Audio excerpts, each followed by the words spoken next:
Today, I continue to share my experience in using the GH5s for making movies. Let's take a brief review first. We have 3 basic methods to measure whether a mirrorless camera does get the quality to make movies.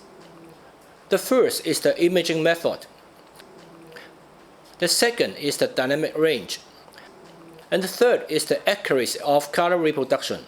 At the same time, even the above spec is well matched. At least 10-bit 422 color sampling and recording must be required.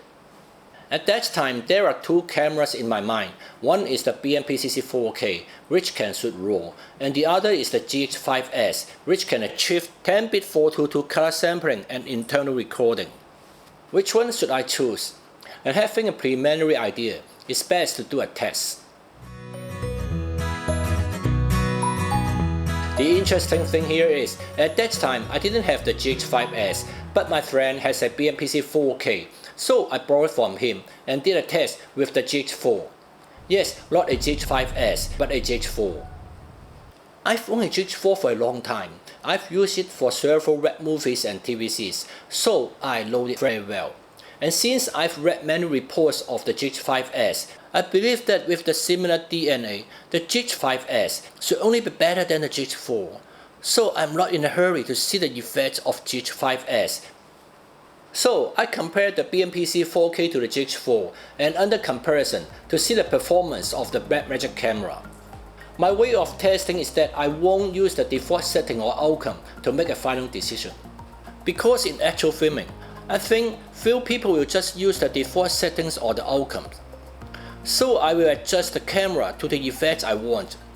Same in the test, I try to bring the best results from each camera, adjusting the 2 images as similar as possible to see if they can really meet my expectation.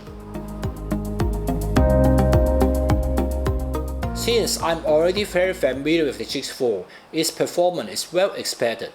And for the BMPCC 4K, I'm really impressed. The image is very cinematic, and you will wonder how a relatively inexpensive camera can have such good results. It's really no problem for movie making.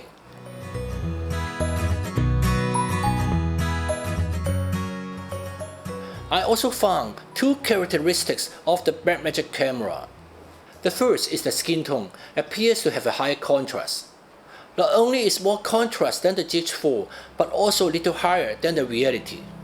Later, I checked from its official website that the performance of this BMPCC 4K may relate to the distribution of its dynamic range at different ISO. And from this chart, it can be found that its dynamic range is most evenly distributed at ISO 800. But the factory recommends the native ISO is 400. So I use ISO 400 to shoot. Maybe with a different ISO, the contrast of the skin tone would have different performance. The second is, my helper was wearing a pink t-shirt that day.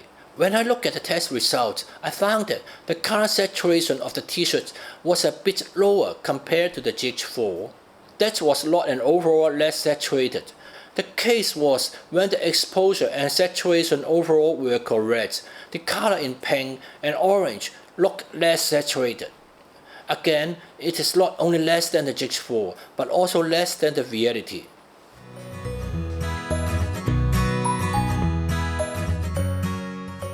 In fact, I'm happy with this result. It is not a matter of good or bad or right or wrong. It's just good to let different cameras to have their own characteristics and their own styles. Just like we shot with film in the past, each film stock has its own different style. Due to this difference, we can then choose according to our desired effect. This principle is the same when it comes to digital cameras. If the final effects of all cameras are just similar or even identical, then you don't need to do any test or selection, since whatever camera you choose, your result will be just the same. As for my movie, there are many designs in terms of color, so color reproduction is very important. Of course, you can say that if you shoot RAW, it won't be a problem since you get lots of data for adjustment in post-production.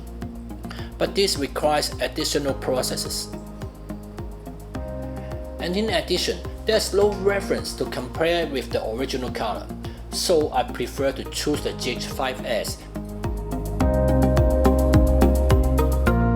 Why not choose the GH5? And it can be seen that the GH5 is better than the GH5s in certain aspects. The first is that the GH5 gets a higher resolution sensor, so the GH5 is using the oversampling imaging method. In theory, the GH5 may get a bit sharper image, and as mentioned before, the GH5 has been used for make movies, and the quality is guaranteed, so why don't I choose GH5? I have summarized many reviews and conclude that the GH5s is better than the GH5 in several ways. The first is the dynamic range. The dynamic range of the GH5s is almost the same whether it is in high or low ISO. Some reviews show that it got 11 stops in low ISO and still got 10.9 stops in high ISO, which is almost the same. Today you often hear a term of native ISO. What is this? In filming, if you use the native ISO recommended by the manufacturer, it will give you the widest dynamic range or the least noise. But then it also implies that if you don't shoot with the native ISOs, and your dynamic range and the signal to noise ratios may be affected. There are reviews show that regardless of whether the ISO is, the GH5s got 12 stops of dynamic range constantly. Of course, it's a really impressive performance. Color reproduction gets same good results. Just like dynamic range, color will be affected under different ISO or different color temperature.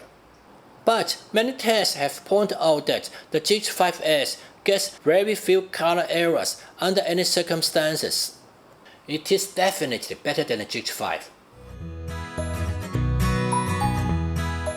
Another advantage of the GH5s over the GH5 or even many other cameras is that its superior performance of shooting in low light. This superiority even indirectly affects the dynamic range. What does this mean? Sometimes we will encounter scenes with extreme contrast conditions. In order to get the best details, we may prefer to preserve the highlights. In other words, some darkened areas will be underexposed. But if the low light shooting abilities of the camera is excellent, then you may lift up the brightness of the underexposed area in post-production. You may still get a very clean and free of noise image. And it is one of the factors that indirectly makes the GH5s get a relatively wider dynamic range. Speaking the ability to film in low light condition.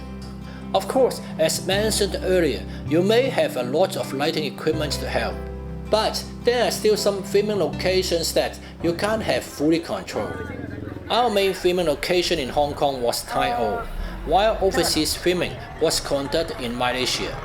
Many shooting locations get restrictions, and I may not be able to use any of my lighting equipment. So a camera with good low light performance would be a bonus. That's why I finally choose the GH5s instead of GH5. Is mirrorless cameras suitable for making movies? It concerns mainly about the operation of the camera.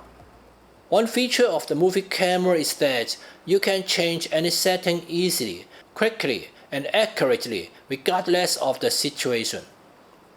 We know that the GH5s is basically a still photo camera. I think many people have experienced that the menu of a still photo camera is very complicated. And if it takes you a long time and very complex step to change a setting every time, it of course is not suitable for movie making. Fortunately, today's mirrorless cameras manufacturers are very smart. Just like this GH5s, it gets a lot of custom assigned buttons, and sure, I will make good use of this feature. For example, I set C1 to shoot vlog at daytime, C2 to Cine Light D for light scenes or tungsten color temperature, while C3 is for slow motion. For other settings, such as the ISO or color temperature, there are specific buttons All are fast, accurate, and convenient. That is to say, you only need to set the custom buttons based on your filming habits, and then you can easily shoot. Basically, I just use these 3 buttons to shoot quickly, easily, and accurately. In terms of operation, in fact, I think the GH5s is suitable for film production. Finally, we have to pay attention to the issue of stability. Can the camera cope with long time recording? Will it be stopped suddenly or even cannot be operated?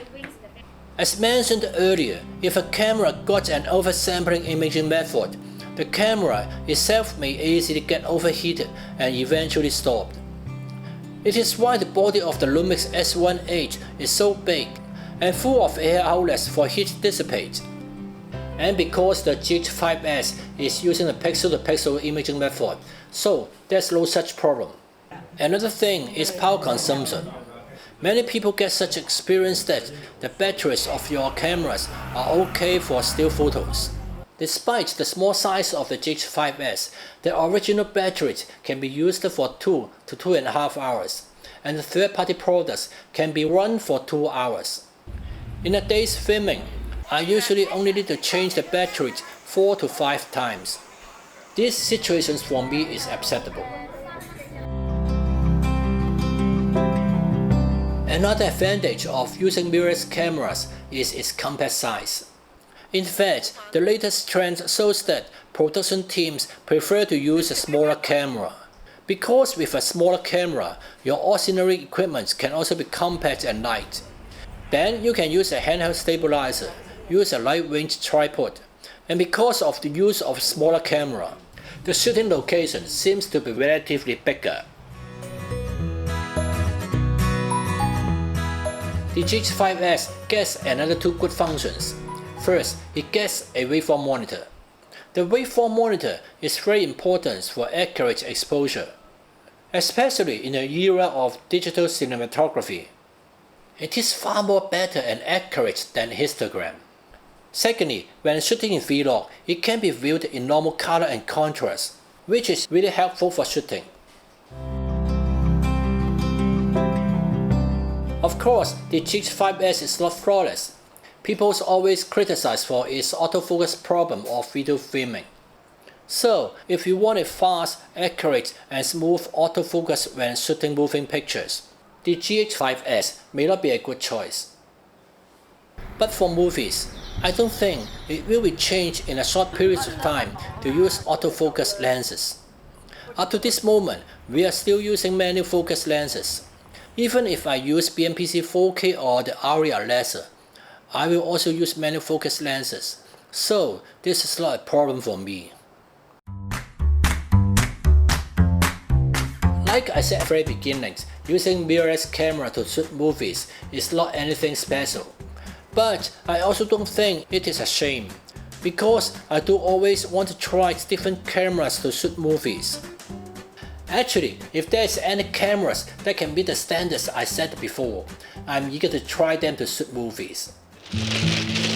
打埋鋪我唔打啦，我要返工喎。你返咩工啊？玩咩啊？阿爸真係好嚴重啊！你同我一齊返去啦。你返嚟啦，阿妹，好掛住你啊！黐線㗎！老婆。阿強哥你返嚟啊！有起草。係啊！我老婆返嚟啊！咪上樓上睇啲嘢啊！嗰陣時我哋影落嗰啲相唔見晒嘅。喂，我周圍打鑼咁揾你啊！你嚟呢度做咩啊？阿妹啊，唔開心啊，成日嚟呢度噶。阿妹，阿妹，阿爸，慢慢嚟啦。